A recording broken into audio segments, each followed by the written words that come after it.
Hey everybody, Ann here. It is like 4 o'clock in the morning. It's totally dark. I couldn't sleep because I was so excited about canning up these pears today. So I've got a big pot of water in jars. Well, I mean, there's only 4 jars because I think I'm only gonna can 4 pints. I don't know. I might put a quart down in there. We'll just have to see how much it looks like it's gonna make. Anyhow, I couldn't sleep, so I'm up. I am having my coffee right now. I haven't like totally brushed my hair. It's awful, but this is gonna be an exciting day for me. Oh man, I feel like I'm getting a cold too. Weird. Anyhow, let's get going with the pear jam. The jars are almost boiling. I don't know. It's like 8 o'clock or something like that. I put them on, I think, at about 5:36 a.m. So they're almost getting ready to boil. While they're trying to sterilize, I've been cutting up these pears, and you can see they're already starting to oxidize a little bit. I do know about the trick with lemon juice, but I don't care if they oxidize. When you cook it, it's going to turn kind of like an amber color anyhow. But I've been cutting the brown parts out. See, like stuff like that. Of course, you take the core out. Anything that looks like that, I take out. And I put an extra pear in there above and beyond the 4 pounds that the recipe requires, because I'm not very good at peeling stuff. So, and then I'm going to put these in that little hand crank food processor. It is finally done. Oh my goodness, that took forever. I got a ton of peels. I don't think that they can have the seeds, so I think I'll have to take those out, but I'm going to feed them to my chickens, chop them up real small for the baby chickens, and it sounds like the cans may be boiling. Let's see. Well, they're starting to boil. I wouldn't call this a full boil, and I do want to boil them for 10 minutes. So I'm going to stoke this fire and get this boiling a little bit more vigorously before I start the timer. Look at that, you guys. That little manual hand crank food processor cut it just the size that I want. So now I'm going to add a 1/4 cup of lemon juice, 4 cups sugar. Seems like a lot of sugar, but it's needed. And 1 teaspoon ginger. Look at that, you guys. Oh my gosh. It looks delicious right now.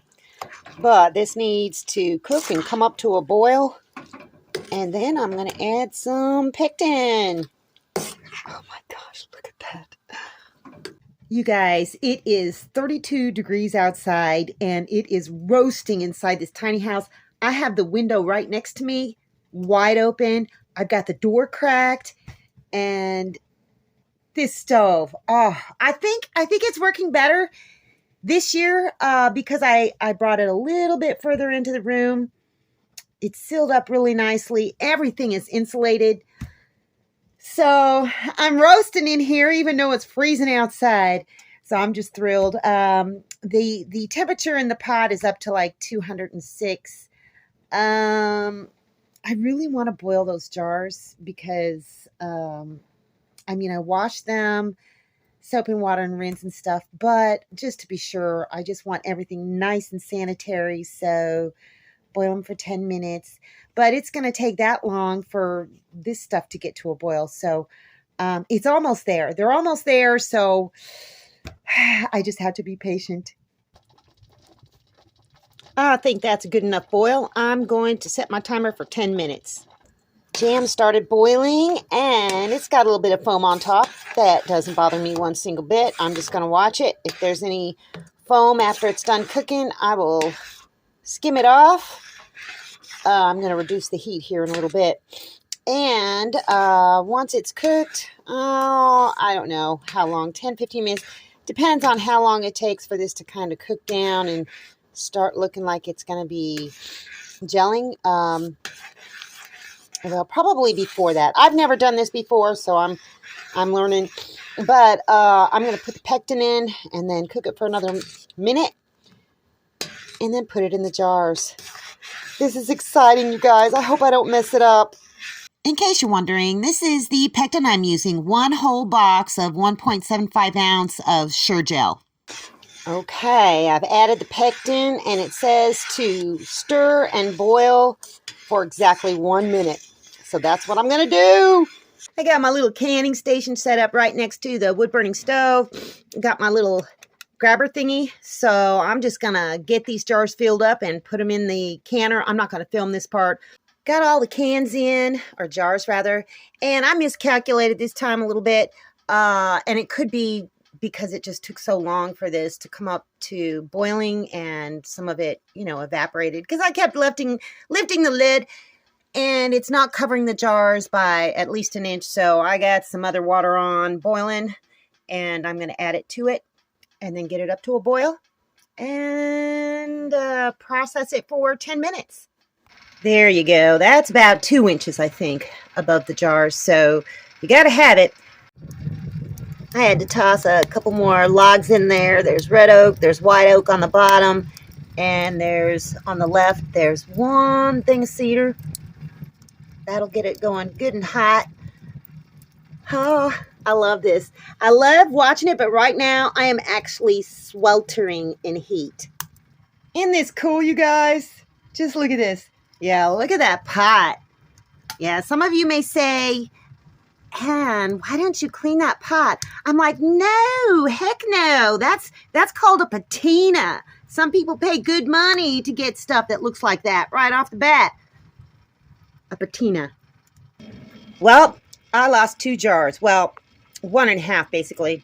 That jar down there, it popped the lid off completely, and the jam is ruined. That is not a ball jar or a curd jar. It's a Loveland jar, so I will never buy those again because I coupled it with a ball jar lid. These other 2 are still doing fine. It hasn't come to a boil yet. But the other one I took out, and I think it's going to be okay. I figured it's going to blow eventually too. So I took it out, and it's not going to be canned, but it's something I can use right away. So, you know what? That's okay. They're boiling pretty good now, so 10 minutes. Processing time is done. The 2 remaining jars look intact. Hopefully they seal. Yeah, I'm so disappointed that I lost 1 whole jar, but that's okay. Live and learn. Always use good equipment. And there they are, guys. That one right there, it was filled a little bit less because I didn't have enough to fill it all the way up. Hopefully long term they'll store. This one over here, yeah, it's not going to seal. But I think I'm going to be able to use it, so I'm going to let that cool off and maybe try it a little bit later on today. The good thing is I still have a ton of pears left. I was going to do a different recipe. That's why the orange is there. So we'll just have to wait and see. I'm going to keep my fingers crossed. This jar is still warm, so it's not completely set yet, but it's got a nice consistency. So I think I'm just going to make myself a peanut butter and pear jam sandwich. This is going to be really good, you guys. I think I'm going to take a little taste of it. Look. It looks pretty good.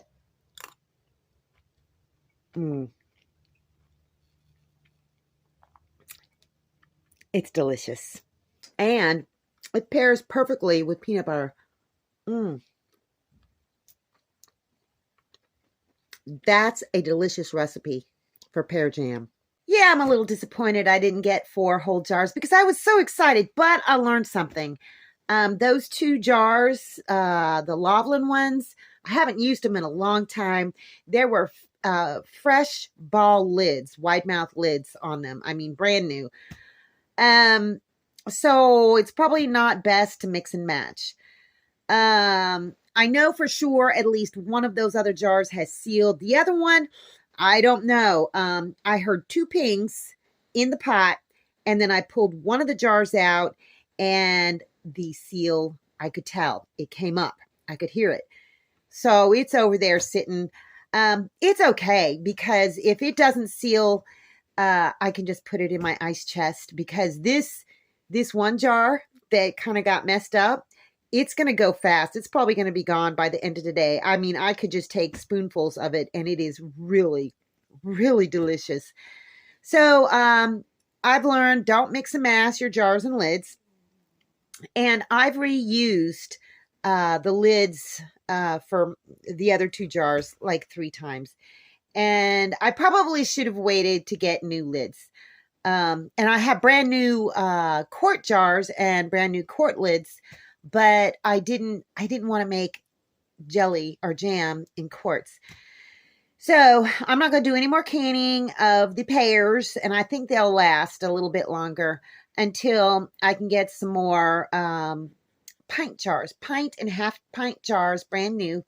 And then I need some more Sure-Jell. I'm going to get some of that too. And then I'm going to change the recipe just a little bit and try again. And I think it's going to turn out better next time. But live and learn. I'm still happy. I've got some delicious jam. At least one of the jars is sealed, I'm pretty sure. We'll find out for sure tomorrow. And I'm just going to keep moving forward. Anyhow, that's all I got for you guys today. See you in the next video.